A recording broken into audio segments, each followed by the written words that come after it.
شادی سے پہلے لڑکی اپنے باپ سے کہتی ہے، پاپا میں کسی کی غلامی نہیں کر سکتی۔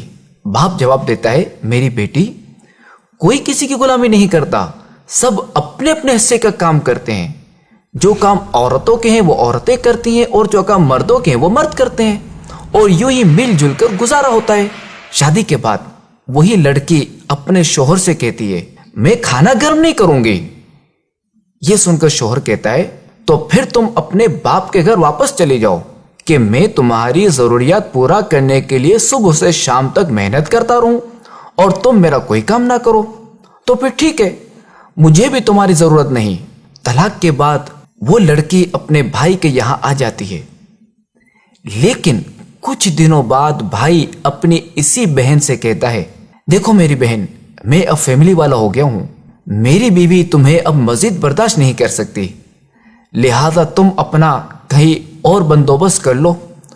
اب وہ لڑکی نوکری کی تلاش میں ایک دفتر جاتی ہے۔ دفتر والے کہتے ہیں، ہمارے پاس ایک فیمیل ریسیپشنسٹ کی جگہ خالی ہے، آپ خوبصورت اور جوان بھی ہیں، تو آپ ہمارے ہاں کام کر سکتی ہیں۔ لڑکی کی عمر دن بہ دن بڑھ رہی ہوتی ہے۔ دفتر والے اس سے کہتے ہیں، بی بی ہم معذرت خواہیں، آپ کے کام میں اب پہلے جیسی تیزی اور پھرتی نہیں رہی، لہذا اب آپ کہیں اور نوکری ڈھونڈ لیں، ہمیں اب آپ کی ضرورت نہیں رہی۔ یہاں تک کہ وہ بوڑھی ہو جاتی ہے، اب ایک نئی جگہ جاتی ہے جہاں اسے کہا جاتا ہے، محترمہ اب تو آپ کی اتنی عمر ہو گئی ہے کہ اب آپ کو نوکری میں کیا دوں، آپ کو تو آرام سے اپنے بچوں کی کمائی کھانی چاہیے۔ وہ عورت کہتی ہے، میرے بچے نہیں ہیں، میرا کوئی نہیں ہے۔ یہ سن کر نئے دفتر والا کہتا ہے، اوہ چلیں آپ کے لیے کچھ کرتا ہوں، میرا 20 لوگوں کا اسٹاف ہے، کیا آپ ان سب کے لیے کھانا پکا سکتی ہیں، جس کے میں آپ کو 6000 روپے ماہانہ دوں گا۔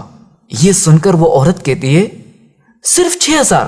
تو نیو دفتر والا جواب دیتا ہے کہ میں جانتا ہوں کہ ان 6000 میں آپ کی ضرورت پوری نہیں ہوگی، مگر کیا کروں، میں مجبور ہوں، میرے پاس اس سے زیادہ کی گنجائش بھی نہیں ہے۔